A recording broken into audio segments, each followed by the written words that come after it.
the KTLA newsroom, Eric Garcetti is now holding a news conference. We're going to listen in. Feels the hurt. And everybody who feels this moment, I want you to know that I hurt too.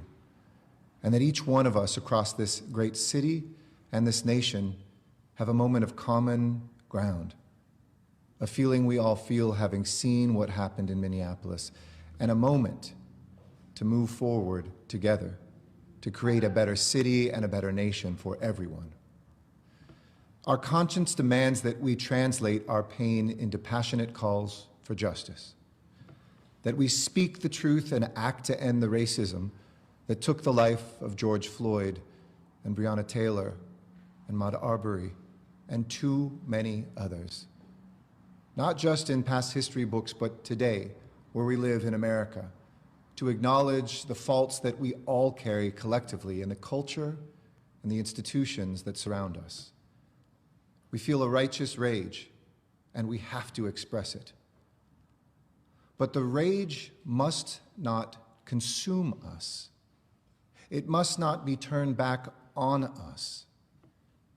We know that it is only with peace that progress can follow. We must not allow any who feast off of chaos, who hunger for division, who want to replace peaceful protest with images of a nation coming apart. We must not let them win. Let's be clear. Black Lives Matter and allies from across this city and region organized powerful protests in a beautiful park yesterday. And no one should point a finger in the direction of people who are exercising their First Amendment rights at a moment when we need our voices more than ever. As long as I'm mayor, myself, these chiefs, our entire city leadership is committed to protecting those rights. Those rights are most important in bad moments, not just good ones, when we must give voice to outrage, not just to moments of happiness. And we are committed to the peaceful and safe expression of those rights. And we must continue to do, even in these most difficult days, to support peaceful protest and steps that our nation faces in the days ahead to go beyond protest towards progress. But as the sun set in our beautiful city last night, we saw some of the ugliest images in a generation. Acts on our streets that were not demonstrations for justice, destruction and looting that came from a small group of individuals, but they have not just caused chaos and damage. They are hijacking a moment and a movement and changing the conversation. We have police officers who worked all night last night and the night before, who are away from their families, protecting people and businesses they don't know the names of. They put their lives on the line. Some of them have been injured. This isn't new to them, though. Our guardians put themselves out there bravely every single day to save a woman trapped in domestic violence, a teenager who's been trafficked into sex trade, somebody who's been a victim of sexual violence in our city, processing, being the detectives, making sure that justice is served in our city every single day. They mentor young people. They reflect the demographics of our city. And no, none of us are perfect, we're human beings. But they are trained and continuously trained to make sure that we have a model that is about de-escalating, about looking at our own bias, about partnerships for peace with people that didn't exist in this city decades ago. We need to contain that fact. But in the same city, we need to contain another fact that I don't believe is a contradiction. We have young people in our city who feel that they don't get a fair start in life, that the system is racist and rigged against them, that whether it's their schools, whether it's their family income, whether it's their health, that they start many yards behind the starting line, and that racism and rigged feeling infects also our criminal justice system in its culture and its practice. But for a moment, even those two groups on both sides of the line found common ground. It looks like this. Out there right now, we've got everyone from everyday citizens who are protesting, to business owners, to good cops and firefighters upset and grieving about the injustice we all saw as Americans first. We saw it in Minneapolis, and we've seen it too often. This is a moment to find and to hold that common ground, and I am committed to doing that. But against that shared pain, and behind badges, in our homes and in our streets, we all clearly saw something that had nothing to do with justice. We saw people in our city smashing windows, stealing, and beating.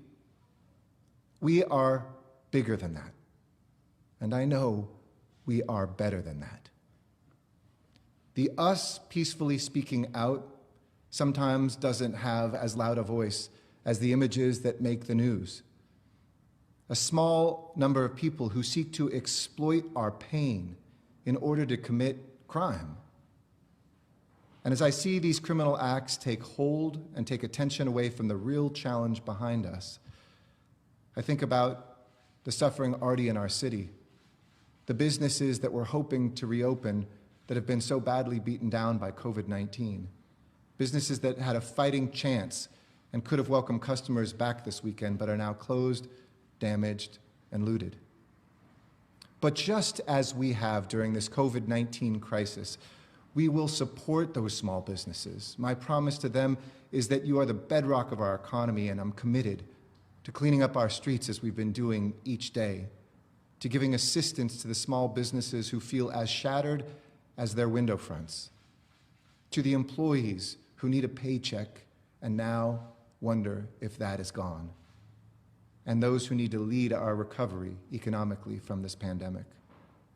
It breaks my heart, too, to think about the Angelenos protesting in peace and fighting for justice, how this violence and looting clouds that picture. Those who celebrate the pictures are the ones who seek to divide us, to make sure we can't find common ground. I think about parents in different neighborhoods worried about whether their children can play outside or whether they can take a walk around the block. And it is my core responsibility to make sure I do everything in my power to keep our streets clean and just, to make sure that we have our communities safe and fair. It's not an either-or. And violence is never the answer to violence, even if it's thousands of miles away. If we were watching closely yesterday, we saw that Angeleno spirit in action in Pan Pacific Park, people demonstrating with nonviolence and strength. We saw images of officers on the line exercising restraint we expect of them. But we also saw people burning vehicles, jumping on buses. We saw tactics that all of us need to make sure restore the peace and find the common ground. As I've said, we know that there are those among the peaceful demonstrators who are not interested in peace. Their interest is in chaos, not calm, destruction, not justice. And we know that there are always, in any system, accountability that whether you're an officer with a badge or an everyday citizen, that you need to be held accountable to. And it's my promise that that will always be our city. So we have to tap now into every resource that is available to protect our city. That is the job at hand today. And I want to give you a few updates on some of our steps and decisions in the past 24 hours to do just that. When times demand it, strong steps are required to bring peace back to our city, which is why I enacted, as heavy a decision as it was, a citywide curfew. I gained some strength from mayors across the city who I talked to, from Atlanta to Seattle, from Denver to Cincinnati, in Louisville, and of course Minneapolis, who said, when the innocent start to be the victims, when lives begin to be lost, our first responsibility always is, so that we can find progress and justice, to restore calm and peace to our streets. The goal here is to keep all Angelenos safe, and please help do that. We all have to own that ourselves, to give law enforcement and firefighters the space they need to keep the peace. And so we will keep this curfew in place this evening, the same hours from 8 p.m. and lasting through 5:30, covering every part of Los Angeles. But on top of that, wherever emergencies arise, we ask our partners across the state for assistance. We provide aid to each other, just as we send firefighters for fires over our borders. Those same cities and places send us help, including from the state. And in that spirit, we received and thank the additional support that came from law enforcement agencies elsewhere in the state: Santa Barbara, San Luis Obispo, Ventura, and Kings counties. And in the early evening last night, I spoke with Governor Gavin Newsom to provide him with an update on what was happening here in Los Angeles. I described the situation. I explained how it had become clear that a small group had turned a nonviolent gathering into acts of violence and criminal acts against our local businesses. He offered to declare a state of emergency and send in and supplement National Guardsmen and women, everyday citizens who put on a uniform that could come here to help us. And I said yes. We've declared states of emergency for fires and earthquakes. We're in one now for COVID-19. My heart breaks that we had to declare one because some people, some of them from outside of our communities, started fires and threw rocks and other dangerous items. People who drove from across town in caravans, in cars to jump out, to loot, get back in the car, and do it again. That's the worst of us, and that's clearly an emergency. After this declaration, my office coordinated with the state's Office of Emergency Services on our deployment of our 500 National Guardsmen and women, and another 500 that have headed here, I know, to back up the Sheriff's Department. All of these steps are not to instill fear. They're not to exact punishment on anyone. The chief can speak more to the role that they will play. They will not be deployed in South Bureau. They will be in places where we are sensitive to what the community feel was from 1992. And they will do their job to protect those places that still aren't secured because of the looting that has existed here downtown and elsewhere in our city. And I also want to be very, very clear that ICE is no part of this. There's rumors out there. They are not part of these efforts. This is not some excuse to conduct immigration raids. These are folks that are under the command of our Governor Gavin Newsom, not our U.S. military.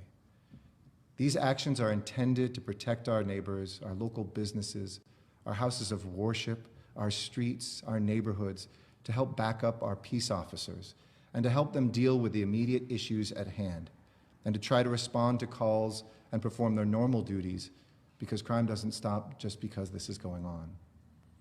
In a similar vein, I recognize that there was some concern about why the COVID-19 sites were closed at about 3 p.m., 2 hours earlier than they usually do yesterday. Sunday's always our day off. There would have not been any tests today, no matter what. But that wasn't a decision where we just closed them from the government. And some have even said to punish people. Hardly. These are volunteers, and volunteers themselves said that they didn't feel safe and they wanted to leave, and that made that we had to shut them down a couple of hours early. As you know, Los Angeles was the first major city to not only give free testing, but free testing to everyone in every community, whether they had symptoms or not. And our testing operation is very heroically led by our fire chief, Ralph Terrazas, whose men and women have just done an extraordinary job side by side with those women. Because the volunteers who staff these centers still do not feel safe coming back to them, some of them will remain closed tomorrow. But I will have my staff and my team, together with our fire department, make sure that we keep our largest one open at Dodger Stadium. Our mega testing site with the capacity to do 6,000 tests will be open tomorrow, as well as our walk-up location in South Los Angeles, which is critically important, at the Kedron Community Health Center. And everyone with an appointment for tomorrow can still be accommodated right now. New appointments may be pushed to Tuesday or Wednesday, but keep testing yourself. And as I've always said each night, you know probably the website as well as me. It's coronavirus.lacity.org/testing to schedule. And I encourage all residents to get tested. I've talked about how COVID-19 feeds off of the racism that we see. I'm proud that since we saw the numbers of how African Americans in Los Angeles were disproportionately dying above the numbers in the population, we've cut that disparity in half, and we're not going to rest until we cut it in half again.